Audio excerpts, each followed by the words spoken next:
Selamat datang di channel Pemuja Malam. Jangan lupa like, share, and subscribe ya. Terima kasih. Chapter 6. Menuju pelaminan.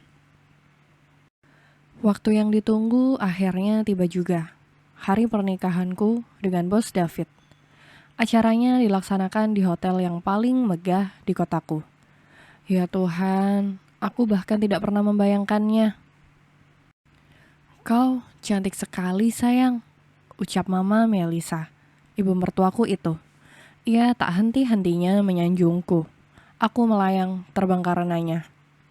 Makasih mah, aku membalas pujiannya malu-malu. David, kau harus menjaganya dengan baik. Kau dengar? Ancam Mama Melisa pada putranya. Mama, sebenarnya siapa yang anak Mama sih? Aku tersenyum malu melihat perdebatan ibu dan anak itu. Ternyata satu rahasiamu yang aku pegang, Bos David. Kamu sangat tunduk, patuh pada Mama. Sebenarnya aku sangat bersyukur memiliki ibu mertua yang sangat baik dan penyayang seperti mamanya Bos David. Ups, sudah. Sahkah aku memanggilnya ibu mertua? Awas saja jika kau menyakitinya. Akan berhadapan langsung dengan Mama. Jangan samakan istrimu ini dengan perempuan-perempuanmu di luar. Ingat itu. Ma, apaan sih? Balas Bos David dengan nada tak suka. Wajahnya merah padam. Aku tertegun mendengar mereka. Perempuan di luar. Seketika ada yang bergejolak dalam dadaku. Panas. Tok, tok, tok. Seorang pelayan masuk ke kamar. Permisi nyonya, pengantin disuruh keluar. Ah, syukurlah, setidaknya aku terbebas dari perdebatan ibu dan anak ini. Mama mengangguk, seraya tersenyum ke arahku. Ia keluar lebih dulu. Kami berdua mengiring di belakang. Berjalan berdua menuju pelaminan yang tampak megah. Tiba-tiba, lututku terasa lemas karena gugup. Aku menarik nafas panjang dan menghembuskannya perlahan untuk mengurangi rasa gugup yang mendarah. David, gandeng Ana, perintah Mama pada Bos David. Duh, tubuhku panas dingin. Ini adalah kontak fisik yang kedua setelah acara akad tadi. Kurasakan tangan Bos David dingin. Apa dia gugup sepertiku? Dia melirik sekilas ke arahku. Kami pun bergandengan tangan menuju pelaminan megah itu. Beberapa jam berdiri duduk di kursi ini membuat tubuh terasa pegal sekali. Tamu undangan yang tiada hentinya datang memberikan selamat. Aku bahagia dan juga sangat lelah. Aku terpaku saat melihat seorang wanita cantik dengan gaun berwarna merah menyala, menampilkan lekuk tubuh. Wanita itu terlihat sangat seksi. Hatiku tentu saja menjadi sangat gelisah. Aku jadi teringat ucapan Mama tadi. Perempuan-perempuanmu di luar sana. Diakah salah satunya? Wanita itu berjalan anggun menuju panggung tempat kami berdiri. Menyalamiku, lalu menyalami Bos David. Tidak hanya bersalaman, perempuan itu langsung memeluk lelakiku. Tubuh lelakiku terlihat menegang, tangannya terkepal. Apa-apaan kamu? Dia mendorong perempuan itu. Aku kira perempuan yang waktu itu, ternyata bukan. Jaga mulutmu. Aku terpaku menyaksikan percakapan mereka berdua. Kemudian perempuan itu mendekat padaku. Kamu, lihat saja. Aku tahu kamu bukan perempuan yang dicintai David. Sinisnya padaku. Setelah berkata begitu padaku, dia pun melenggang pergi, turun dari panggung. Dadaku bergemuruh. Tiba-tiba aku ingin segera turun dari panggung ini. Pandangan kami bertemu. Mataku berkaca-kaca melihat lelakiku tanpa sepatah kata pun. Ekspresinya tetap datar. Jangan sekarang, kumohon. Aku menguatkan diri agar tidak terlihat lemah di depannya. Fokusku kemudian teralihkan oleh pandangan pada kursi di sudut ruangan. Alina menunduk, bahunya seperti terguncang. Menangis. Aku terharu melihatnya. Apa yang sebenarnya gadis itu rasakan? Melihatku menikahkah? Tatapan Alina kosong. Entah kemana ia memandang. Aku memperhatikannya. Ia seperti melihat ke sini. Tapi kemana? Aku menoleh pada lelaki di sebelahku. Dia sedang menatap lurus ke depan. Kuikuti arah pandangnya. Dek, mungkinkah? Bos, aku berbisik padanya. Dia bergeming. Sekali lagi aku memanggilnya. Bos. Bos David tersentak kaget, lalu menoreh ke arahku. Bos, lihat ke arah adikku Alina. Dia sedang menangis. Aku menunjuk ke arah Alina dengan dagu. Bos David melihat ke arahnya dengan pandangan yang entah sulit terbaca olehku.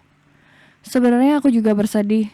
Mungkin dia merasa ditinggalkan. Kenapa tidak tukar posisi saja? Maksudnya?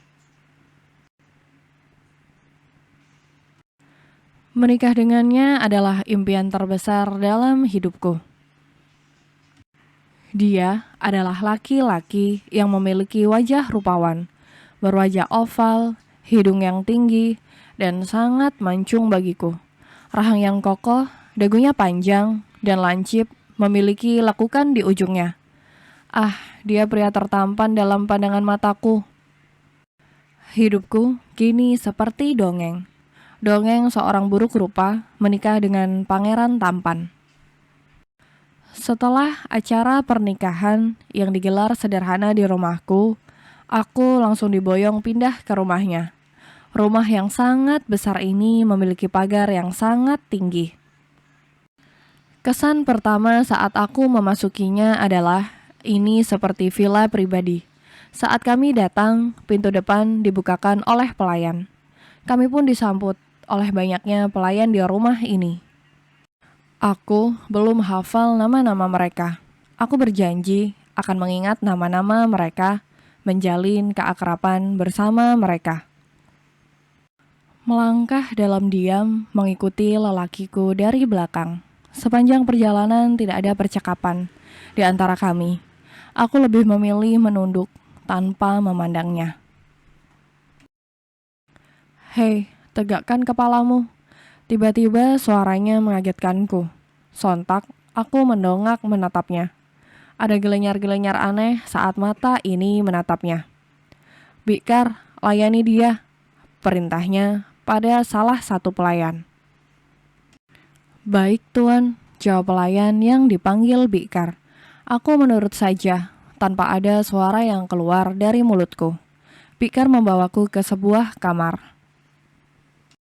Silahkan nyonya. Aku masuk perlahan, duduk di tepi ranjang. Tanganku sibuk meraba kasur yang ditutupi spray indah. Mataku melihat sekeliling kamar. Karpet tebal terbentang di lantai. Ranjang mewah, meja, dan kursi rias, dan sofa. Bingung mau melakukan apa. Pintu terbuka. Lelakiku itu masuk. Seketika, aku berdiri memandangnya. Dia melihat dengan tatapan yang tidak bisa kuartikan. Jantungku berdetak lebih cepat dari sebelumnya, seiring dengan langkahnya yang semakin mendekat. Tubuhku kaku, keringat dingin kurasakan mengucur dalam tubuh ini. Apa yang akan dia lakukan? Sudah saatnya kah? Perlahan tanganku memegang dada, merasakan debarannya yang semakin menggila. Dia berdiri menjulang di depanku, tetap dengan tatapan yang tajam menghunus dadaku.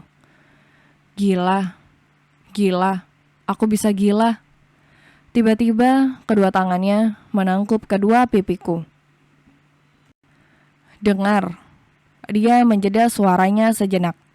Entah kenapa aku merasa tidak enak dengan ini. Lantas dia melanjutkan kalimatnya yang membuatku melayang tinggi. Kemudian, tiba-tiba tubuhku jatuh terhempas ke bumi dan tenggelam dalam kubangan lumpur menyakitkan. Pernikahan ini tidak seharusnya terjadi. Ini adalah kesalahan terbesarku. Maafkan aku. Kamu jangan mengharapkan lebih dari pernikahan ini. Dia berdiri. Aku tidak bisa melihat ekspresinya selanjutnya, sebab hanya bisa menatap punggungnya saja. Ini kamarmu. Kamarku ada di depan sana. Jika butuh apa-apa, kamu bisa ketuk saja. Permisi. Aku masih mematung melihatnya berlalu. Keluar dari kamarku, lalu menutup pintu kamar. Dadaku terasa nyeri, sangat sakit. Bahkan aku kesulitan bernafas. Air mata ini tak lagi mampu aku bendung. Bening-bening kristal mengalir deras, membasahi pipi. Aku merebas dada. Tulang belulangku terasa layu. Aku bagai bunga bermekaran yang tiba-tiba layu, mengering dan patah diterpa badai. Tubuhku meluruh ke lantai, menunduk, menangis sejadi-jadinya. Entah berapa lama aku terduduk di lantai, meratapi nasib yang tidak berpihak baik padaku. Lalu, untuk apakah semua ini? Sandiwara belaka. Menyakitkan, sungguh menyakitkan hatiku. Baiklah, aku tidak ingin terlihat lemah olehnya. Aku memang mencintainya, sangat mencintainya. Namun, aku bukan wanita murahan yang mengharapkan balasan cinta dari orang yang bahkan tidak menganggapku ada. Lalu, kenapa dia menikahiku? Pertanyaan-pertanyaan berkecamuk dalam otakku. Kelak, aku akan menemukan jawaban itu. Harus aku temukan. Sekarang aku cukup menerima dan menikmati pernikahan ini. Menuju kamar mandi, membersihkan diri. Aku bertekad akan menjalani pernikahan ini, walaupun aku harus berjuang seorang diri. Aku istrinya. Apapun anggapan dia terhadapku, aku akan tetap melayaninya sepenuh hati. Kelak, jika aku dan dia harus berpisah, setidaknya aku tidak pernah menyesal karena telah menikah dengannya. Aku bisa pergi dengan hati bahagia, seperti saat pertama kali menginjakkan kaki di rumah ini. Sampai di depan pintu kamarnya, aku bingung sendiri. Ragu, harus masuk atau enggak. Kepalang tanggung, aku telah berdiri di sini, mengetuk pintu beberapa kali. Setelah mendengar panggilan masuk dari dalam, kuputar knop dan membuka pintu kamar David secara perlahan. Aku bersuara sejenak, mengatur nafas dan suara untuk berbicara padanya. Dia masih dalam posisinya, tanpa suara maupun merubah posisinya. Dasar kaku. Aku ingin membicarakan tentang kita. Dia bergeming. Oke, kuanggap kamu mengizinkanku berbicara dan kamu siap mendengarkan Tuan David yang sok. Aku menelan saliva beberapa kali, membasahi kerongkongan yang kering. Jujur saja, aku sangat gugup. Aku merasa tidak bersalah dalam pengambilan keputusanmu untuk menikahiku. Jadi, walau bagaimanapun kondisinya, aku, Hana Mahira, adalah istri sah dari seorang lelaki bernama David Aryon Syahreza. Jadi, bagaimanapun kondisi kita saat ini, mau tidak mau, aku telah memutuskan akan menyiapkan semua keperluanmu. Suatu saat jika kamu tak lagi mengharapkan kehadiranku, kamu bisa menceraikanku. Dan kamu harus tahu, kamu bisa melakukan itu kapanpun kamu mau. Air mataku telah menggenang di pelupuk mata ini. Tapi aku meyakinkan diri, aku tak boleh lemah di depannya. David berdiri mendekatiku. Kini, jarak kami hanya beberapa senti saja. Dapat kucium dengan jelas aroma maskulin dari tubuhnya. Degup jantungku semakin menggila di dekatnya. Apa kamu yakin dengan keputusanmu? Dia berkata lirih dengan tatapan menghujam. Tentu saja. Jawabku mantap dengan membalas sorot matanya tak kalah tajam. Oke, kita lakukan permainan ini. Kita buktikan siapa di antara kita yang bisa bertahan, ujarnya. Kini tatapannya tak setajam tadi. Ada sorot kedukaan yang tangkap dari matanya. Ada apa sebenarnya? Ada lagi yang kamu butuhkan? Tanyanya. Seketika aku tersentak. Kaget. Ah, tidak. Kalau begitu, aku permisi. Pamitku. Kemudian aku bergegas keluar dari kamarnya. Menutup pintu.